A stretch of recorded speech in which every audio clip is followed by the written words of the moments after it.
اور وہاں تک پہنچایا اللہ اللہ کہ جہاں پہنچنے کے بعد آپ سے جب پوچھا گیا کہ کیا آپ نے رب کو دیکھا ہے، سبحان اللہ، وہاں تک پہنچایا جہاں تک کوئی نہیں پہنچ سکا، رب تک پہنچ گئے. اور وہ یہ جسم کے ساتھ، یہ ہے ایک اور اس میں شان کہ روح کے ساتھ تو ان ہستیوں کے معاملات ہمیشہ رب سے قرب میں ہیں روح کے ساتھ، اور وہ مشاہدے کا عالم ہر وقت برپا ہے. لیکن بات ہو رہی ہے جسم کے ساتھ کہ جس کا تصور پہلے کبھی کوئی نہیں کر سکا، نہ کوئی نبی جا سکا نہ کوئی رسول. آپ علیہ الصلوۃ والسلام اس جسم اقدس کے ساتھ پہنچے.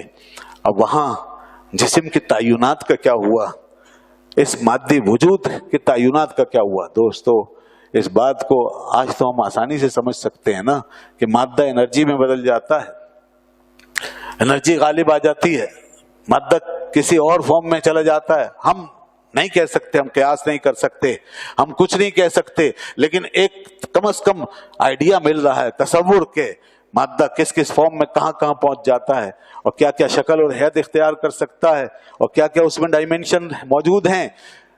آج یہ چیزیں ظاہر ہو رہی ہیں. مگر ادھر معراج کے سفر میں آپ کے وجود اقدس کو اللہ نے کس طرح کس حالت میں وہاں پہنچایا ہے، اور کس طرح روح کا حکم اس جسم پہ غالب آیا ہے، اور پھر انوار و تجلیات کی بارشوں میں اس جسم کی نورانیت کا کیا جلوہ بن گیا ہے، کیا کیفیت ہو گئی ہے کہ سراپا نور ہی بن گئے ہیں اس نور میں. تو ایسے نور کے عالم میں جب آپ خود سراپا نور ہو گئے ہوں، جسم کا ایک ایک روحاں نور ہو گیا ہو، تو وہاں پھر جب آپ سے پوچھنے والوں نے کہ حضور آپ نے اللہ کو دیکھا، رب کو دیکھا ہے، تو فرما رائی تو نورا، میں نے نور ہی نور دیکھا ہے، نور ہی نور دیکھا ہے. یہ حدیث میں بیان کرتا ہوں، مسلم شریف کی حدیث ہے، اس کو میں ساتھ ابھی بیان کر دوں پھر آگے بڑھتا ہوں. حضرت عبداللہ ابن شقیق رضی اللہ عنہ رحمت اللہ علیہ کا یہ تاکہ تابعی کا پتہ چلے یہ تابعی ہیں. حضرت عبداللہ ابن شقیق رحمت اللہ علیہ وہ فرماتے ہیں، اور انہوں نے یہ بات حضرت ابو ذر غفاری رضی اللہ عنہ کے سامنے بیان کی اور کہا کہ لو رأیت رسول اللہ صلی اللہ علیہ وسلم لسألتہ، اگر میں رسول اللہ صلی اللہ علیہ وسلم کو دیکھتا تو حضور سے کچھ پوچھتا. تو حضرت ابو ذر غفاری نے فرمایا کہ ما کنتا تسألہ، تم رسول اللہ صلی اللہ علیہ وسلم سے کیا پوچھتے؟ تو انہوں نے کہا میں رسول اللہ علیہ السلام سے پوچھتا کہ حل رأیت ربکا، کیا آپ نے اپنے رب کو دیکھا ہے، کیا آپ نے اپنے رب کو دیکھا ہے؟ تو حضرت ابو ذر غفاری نے فرمایا کہ یہ سوال میں حضور سے کر چکا ہوں، میں نے یہ بات تم سے پہلے ہی پوچھ لی ہے، کیونکہ انہوں نے تو حضور کو پایا تھا. تو انہوں نے کہا سال تو ہوں، میں نے یہ بات حضور سے پوچھی تھی. تو رسول اللہ نے فرمایا کہ رائی تو نورا، میں نے نور ہی نور دیکھا ہے. تو یہ ہے وہ سفر. ایسے حالات میں اس مادی دنیا کے اندھیروں سے، جب ہر طرف اندھیرے چھا رہے تھے، بظاہر مایوسی کا عالم تھا، سارے سہارے ٹوٹ چکے تھے، اللہ نے آپ کو نور کی اس دنیا سے وابستہ کر دیا کہ جہاں سے نور ہی نور تھا. نور کا مطلب پھر کیا ہے معلوم ہے نا آپ کو، پھر عروج ہی عروج ہے، پھر ترقی ہے. رب کے یہاں کی نسبت کا یہی عالم ہے، پھر کوئی مایوسی اور نا امیدی کا سوال ہی پیدا نہیں ہوتا. تو اس طرح اپنے محبوب کے قلب انور کو مضبوط کر دیا. تو جناب ایک تو یہ ڈائمنشن ہے کہ معراج کو اس شان سے دیکھو کہ رب کی قدرت کا ہر گوشے میں اظہار ہو رہا ہے، ہر پہلو میں اظہار ہو رہا ہے. کس طرح فرشتے آئے، نور کی مخلوق، گھر کی چھت کھل گئی اور اندر فرشتے نیچے اتر گئے، اور کتنے ادب اور احترام سے آپ کو اٹھایا اور جگایا. اور حدیث میں بھی ہے ان ربک یشتاق الیک، بے شک آپ کا رب آپ کا مشتاق ہے. حضور چلیے، آپ کا رب آپ کا مشتاق ہے، وہ چاہتا ہے کہ آپ اس کے حضور میں حاضر ہو جائیں. یہ وہ شان تھی. پھر اس کے بعد پھر قلب انور کا نکل کر باہر آنا، سینے کا چاک ہونا، قلب انور کا باہر نکالا جانا، پھر اسے زمزم سے دھونا، پھر اس کے اندر حکمت، علم و حکمت کا بھر دیا جانا. یہ سب کیا ہے؟ یہ سب معجزے ہی معجزے ہیں. پھر براق کی سواری کا آنا، جس کا اس دنیا سے کوئی تعلق نہیں، پھر اس پہ آپ کا سوار ہونا اور اس کا اس رفتار سے چلنا کہ فرمایا جہاں اس کی نگاہ پڑتی تھی وہاں اس کا قدم پڑتا تھا، گاؤں کی حد سے قدم باتیں کرتا تھا، اس رفتار سے وہ براق چلتا تھا کہ آپ پھر بیت المقدس تشریف لے گئے، وہاں سواری جہاں باندھی وہ کنڈا آج بھی، وہ نشان آج بھی وہاں موجود ہے مسجد اقصی میں، آپ ویڈیوز وغیرہ دیکھتے رہتے ہوں گے، اور وہ جگہ جہاں نماز ادا کی گئی وہ حصہ بھی آج دنیا جا کے اس کی زیارت کرتی ہے، سارے انبیاء کرام کا وہاں جمع ہو جانا، اللہ اللہ، ایک اور جہان۔ دوستو ہماری دنیا بہت چھوٹی سی ہے، یہ ہم خواب دیکھ رہے ہیں، اصل دنیا وہ ہے جو رسول اللہ صلی اللہ علیہ وسلم نے دیکھی ہے، وہاں سب کچھ ہو رہا ہے۔ نبی اسی طرح، انبیاء کرام اپنی اپنی شانوں کے ساتھ عبادتوں میں مصروف ہیں، اولیاء اللہ کے نیک بندے وہ اپنی اپنی شانوں کے ساتھ جلوہ گر ہیں۔ ہم نے کتنے ہی ایسے آج قبروں کے اندر مناظر دیکھے ہیں جو وہاں کی ایک کھڑکی کھول کے ہمیں ضرور بتاتے ہیں کہ 15 سال 20 سال لوگ گزر گئے، 50 سال گزر گئے اور کفن میلہ تک نہیں ہوا۔ یہ کون سی دنیا کے لوگ ہیں؟ یہ کہاں رہتے ہیں جو کہ جن پہ نہ مٹی اثر کرتی ہے، نہ کوئی دنیا کا نظام اثر کر رہا ہے، نہ ٹائم جو ہے اس پہ اثر انداز ہو رہا ہے، حالانکہ وقت جس پہ گزرتا ہے اس کو پرانا ضرور کرتا ہے، مٹا دیتا ہے، ختم کر دیتا ہے، ٹائم جو ہے وہ کسی کو نہیں چھوڑتا۔ اس لیے اللہ نے فرمایا والعصر، اسی ٹائم کی قسم، عصر زمانے کی قسم، ان الانسان لفی خسر، بے شک انسان خسارے میں ہے۔ کیوں؟ اس لیے کہ اس پہ وقت گزر رہا ہے، وقت گزرتا ہے تو ختم کرتا ہے، مٹاتا ہے، مگر یہاں ہم اس عالم کی بات کر رہے ہیں جہاں وقت، ٹائم اینڈ اسپیس سب کچھ چینج ہے، آپ اسی جہان میں ہیں۔ اب انبیاء ہیں، تمام انبیاء، فرمایا میں نے موسیٰ علیہ السلام کو دیکھا، موسیٰ علیہ السلام کو دیکھا تو کیسے دیکھا؟ ان کے بال گھنگریالے تھے، گھنگریالے بالوں والے، اور گندم گوں ان کا رنگ تھا، اور وہ شنوا جو قبیلہ ہے، ایسے لمبے جو لوگ ہیں شنوا قبیلہ کے، ان کی طرح ان کا قد میں نے دیکھا، یعنی ان کا قد ذرا طویل ہے۔ اور میں نے عیسیٰ علیہ السلام کو دیکھا، ان کے بال سیدھے اور لمبے تھے، اور ان کا رنگ سرخ تھا اور جس میں سفیدی تھی، سرخ رنگت اور سفیدی مائل تھے، میں نے ان کو دیکھا، اور ان کا قد متوسط تھا، ان کا قد زیادہ لمبا نہیں۔ آپ نے یہ سب کچھ بتایا، میں نے نبیوں کو کیسے دیکھا؟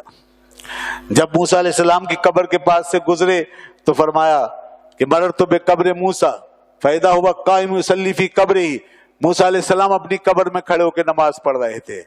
پردے اٹھ چکے ہیں دوستو، آج اللہ کا رسول، اللہ کا نبی اس ظاہری دنیا اور مادی ڈائمنشن سے نکل کر ایک اور دنیا میں چلا گیا ہے جہاں پردے اٹھ گئے ہیں، اب یہ سارے حقائق نظر آ رہے ہیں۔ ہمارے ایمان اسی لیے کمزور ہو جاتے ہیں کہ ہم آنکھوں سے مشاہدہ نہیں کرتے، مگر یہ عالم غیب ہے، یہ مرنے کے بعد ہی کھلتا ہے، یا کسی کی روحانی طاقت ایسی ہو تو اس کو ایک انداز سے پتہ چلتا ہے، تو مگر یہ عالم غیب ہے، غیب ہی رہتا ہے، اس لیے اس پر ایمان ہی رکھنا پڑے گا۔ اور یہ سب واقعات و معاملات یہ ہمارے ایمان کو پختہ کرنے کے لیے ہیں کہ یقین کر لو کہ یہ سب کچھ ہے اور یہ سب کچھ ہو رہا ہے۔ اللہ اپنے نبیوں کو ایمان کے اس درجے پہ رکھتا ہے کہ جہاں سے وہ ہمیں دیکھ کر پھر خود بتا دیتے ہیں کہ ہم نے جو کچھ دیکھا وہ یہ ہے۔ تو اب یہاں سے آپ گزرتے ہیں، موسیٰ علیہ السلام یہاں بھی ہیں، اور وہاں مسجد اقصی میں جب آپ پہنچتے ہیں تو وہاں بھی موسیٰ علیہ السلام موجود ہیں، وہاں بھی موجود ہیں اور نماز میں شریک ہیں۔ پھر آپ یہاں سے تشریف لے جاتے ہیں، اب معجزے ہی معجزے، میں نے کہا نا، پھر اوپر جانا اور آسمانوں کا چڑھ جانا، 1 2 3 4 7 آسمان سب کے سب کھل گئے، سب کے دروازے کھل گئے، وہاں جو کچھ دیکھا وہ بتایا۔ قرآن کی اس آیت میں آخری جو الفاظ ہے وہ یہ ہیں کہ لِنُرِيَهُ مِنْ آیاتنا، فرمایا ہم نے یہ سیر اس لیے کرائی تاکہ ہم ان کو اپنی نشانیاں دکھائیں۔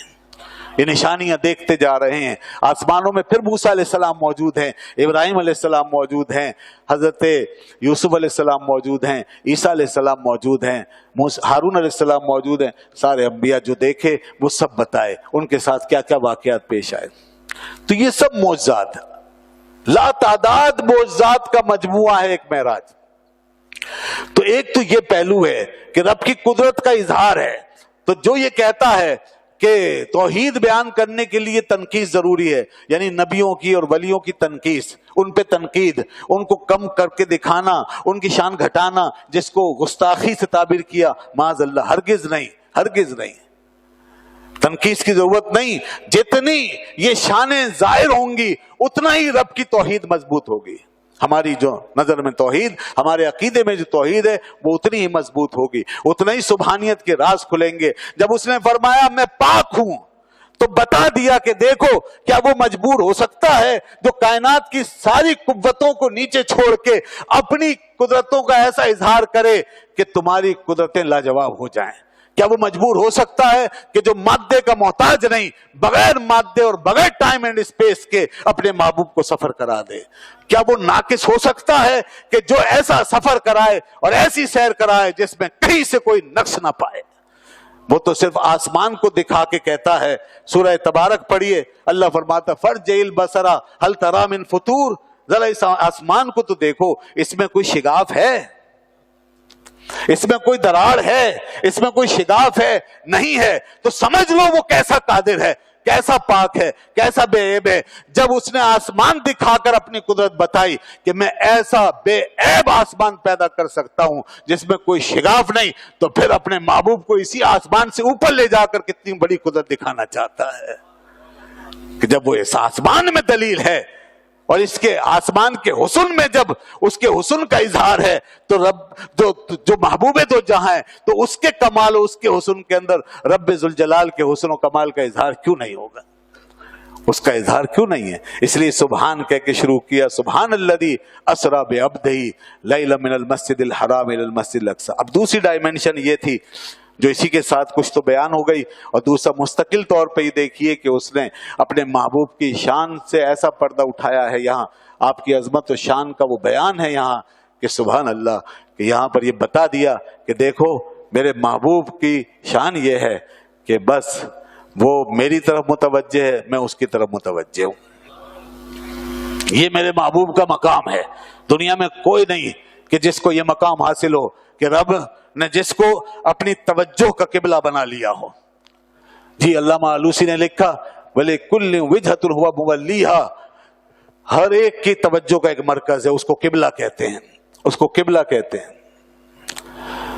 تو بندوں کے قبلے ہیں، ملائکہ کا مرکز ہے، جیسے کہ آپ جانتے ہیں ملائکہ کا بیت المعمور ہے، مقربین کا ہے، عرش ہے، اس طرح کروبین کا ہے، کرسی ہے، اللہ کی کرسی جس کو وسیع کرسی السماوات والارض فرمایا۔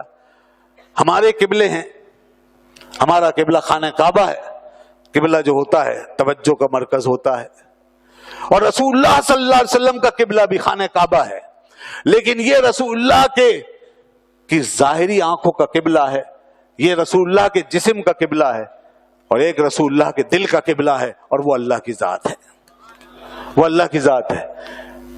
رسول اللہ کا دل، اللہ کے رسول کا دل، آپ کا دل اللہ کی طرف متوجہ، صرف اسی کی طرف متوجہ، جس کی طرف متوجہ ہو وہی قبلہ۔ اور پھر اللہ نے آپ کو یہ شان عطا فرمائی کہ خود وہ آپ کے دل کا قبلہ بنا اور آپ کو اس مقام پر پہنچایا، آپ سے ایسی محبت فرمائی، آپ کی طرف وہ التفات فرمایا کہ آپ کو اپنی توجہ کا قبلہ بنا لیا۔ خود رب ذوالجلال نے آپ پر اپنی توجہ ملتفت فرمائی اور آپ کی طرف ملاحظہ فرمایا، ایسا ملاحظہ فرمایا کہ اسی آیت کے اگلے حصے میں ذرا دیکھیے، فرمایا الذی اسری بعبدہ، عبدہ کے اندر دونوں طرف سے جو تعلق ہے وہ واضح کر دیا۔ دوستو عبد کس کو کہتے ہیں؟ یہاں آپ کا نام نہیں ذکر کیا، یہاں آپ کی کوئی اور شان بیان نہیں کی، آپ کی بے شمار شانیں ہیں، بے شمار مقامات ہیں، مراتب ہیں، مگر وہ بیان نہیں کیے۔ یہاں پر جو بیان کیا وہ ہے عبد۔ عبد کہتے ہیں بندے کو۔ بندہ کون ہے؟ بندہ وہ ہے جو اپنے آقا کو دیکھے۔ عبد اس کو کہتے ہیں جو اپنے مولا کی طرف متوجہ ہو، جو اپنے مولا میں فنا ہو، جو اپنے آقا میں فنا ہو، اس کو عبد کہتے ہیں۔ کیا خیال ہے آپ کا؟ بندگی اسی کا ہی نام ہے نا، ہم عبد ہیں تو عبد اسی کو ہی کہیں گے جو اپنے آقا میں فنا ہے، اسی کے آگے عبادت کرتے، اسی کے آگے جھکتے، اسی میں فنا ہونا چاہتے ہیں، اس کو کہتے ہیں عبد۔ اور حضور سے بڑا عبد کون؟ آپ سے زیادہ شان عبدیت کا مالک کون؟ اللہ نے فرمایا یہ میرا عبد ہے۔ تو بتایا یہ عبد کہہ کر کہ دیکھو ان کا قبلہ صرف اور صرف میں ہوں، یہ میرے بندے ہیں اور ان کی ہر توجہ میری طرف ہے۔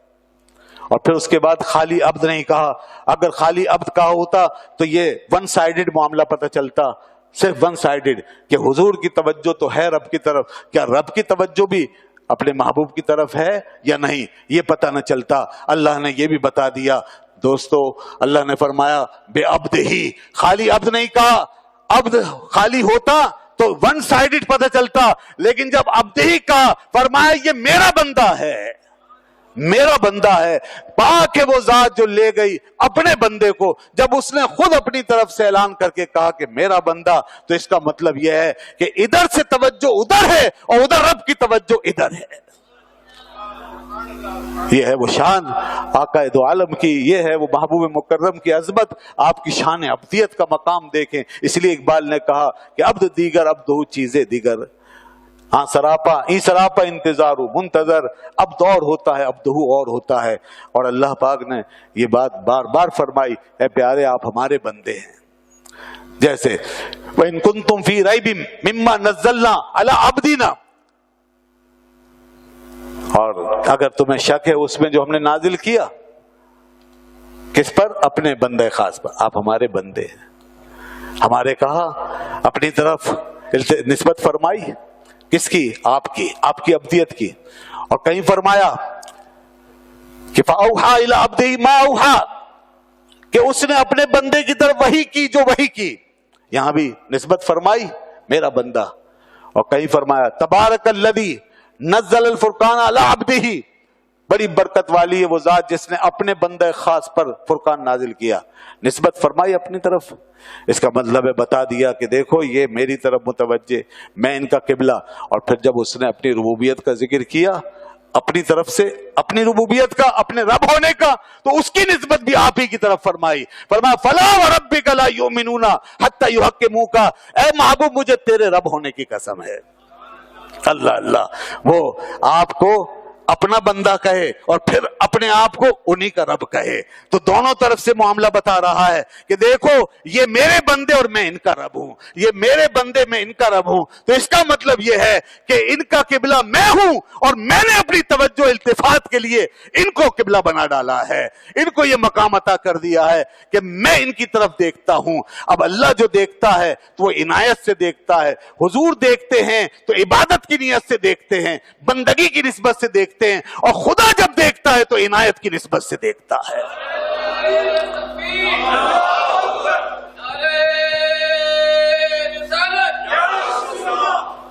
وہ دیکھتا ہے عنایتوں سے، وہ دیکھتا ہے احسان و کرم کی نیت سے، احسان و کرم کے ارادے سے، وہ دیکھتا ہے شفقت و محبت سے، جیسا کہ دوسری جگہ صاف فرما دیا فَإِنَّكَ بِأَعْيُنِنَا۔ اب اور واضح ہو گئی بات، فرمایا پیارے محبوب آپ ہماری ساری چشمان میں ہیں، آپ ہماری آنکھوں میں ہیں۔ فَإِنَّكَ بِأَعْيُنِنَا، آپ ہماری آنکھوں میں ہیں۔ دوستو عام طور پہ ایک آنکھ ہی بیان کی جاتی ہے، یہ بھی کافی ہوتا ہے، اور موسیٰ علیہ السلام کے لیے ایسے ہی کہا تھا لِتُسْنَ عَلَىٰ عَيْنِي، اے موسیٰ تم میری آنکھ پہ پروان چڑھو، تاکہ تم میری آنکھ پہ رہ کے پروان چڑھو۔ ایک آنکھ کا ذکر کیا، رب آنکھوں سے پاک ہے۔ بات ہو رہی ہے اشارات کی، معنی کی، مفاہیم کی، کہ کہاں جا رہے ہیں اشارے، رب کی آنکھ نہیں، مگر مضمون کیا بتا رہا ہے؟ ایک آنکھ کا مطلب کوئی ایک توجہ ہے، کوئی ایک عنایت ہے، وہ عنایت یقیناً بہت بڑی ہے، کیونکہ موسیٰ علیہ السلام اللہ کے نبی ہیں، ساری کائنات بھی اگر مل کے چاہے تو ویسی عنایت نہیں پا سکتی جو ایک اللہ کے نبی کا مقام ہے۔ ہم اپنے ساتھ کمپیئر نہیں کر رہے، مگر ہم ادھر دیکھ رہے ہیں، آگے جا رہے ہیں، ادھر موسیٰ علیہ السلام کا مقام، اور پھر دیکھیے محبوب کی شان۔ موسیٰ علیہ السلام اسی لیے یہیں رہ گئے، چھٹے آسمان تک پہنچے اور کوہ طور تک پہنچے، اور ادھر جس کے لیے فرمایا فَإِنَّكَ بِأَعْيُنِنَا، ساری منزلیں طے کر کے رب کے حضور میں پہنچ گیا۔ یہ ہے فَإِنَّكَ بِأَعْيُنِنَا، پیارے آپ ہماری بہت آنکھوں میں، ساری آنکھوں میں ہو۔ اعیننا جمع ہے تو ساری آنکھوں میں ہو۔ اللہ اللہ، وہ ساری آنکھیں کیا ہیں؟ وہ توجہات ہیں، وہ عنایتیں ہیں، وہ التفات ہے، وہ اللہ کی طرف سے ہونے والی مہربانیاں ہیں۔ تو یہ ہے دوسری ڈائمنشن کہ آپ کی اس طرح شان بیان کی اور بتا دیا کہ یہ جو معراج ہے اس میں ایک سبحانیت کا جلوہ دیکھو، پھر میرے محبوب کی شان ابدیت کا رنگ دیکھو۔ اور تیسری اور آخری بات مختصر یہ، تیسری یہ چیز ہے جو اسی کے ضمن میں پتہ چلی، وہ یہ، اور یہ بات آج کے دور میں بہت اچھی طرح سمجھیے، یہ میں ایک سبق کے طور پر ایک آئیڈیالوجی کے انداز میں آپ کے سامنے رکھنا چاہتا ہوں۔